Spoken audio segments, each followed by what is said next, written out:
Président. Merci Madame la rapporteure pour cette présentation, je dirais, claire, précise et illustrée, qui met en avant les difficultés qui ont déjà été évoquées par les uns et les autres. Moi, je voudrais réagir sur deux points. Un premier qui concerne les travailleurs indépendants, les professions libérales, agriculteurs, enfin les catégories BIC, BNC, BA, où il nous a été présenté le mode d'acompte finalement, puisqu'on ne parle pas de retenue à la source, avec des acomptes qui seraient calculés de janvier à août sur les revenus N-2 et de septembre à décembre sur les revenus N-1.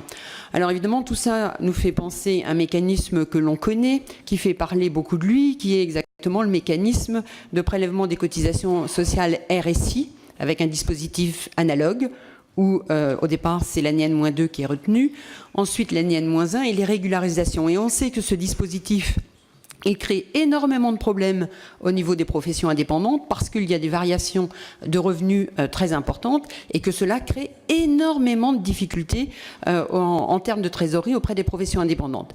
Ces difficultés, elles persistent au niveau du RSI.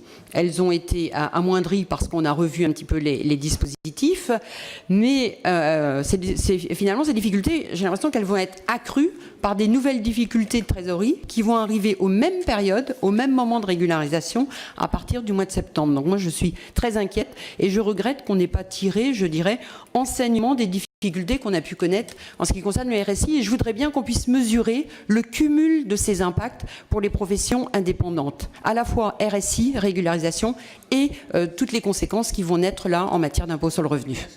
Monsieur Muet.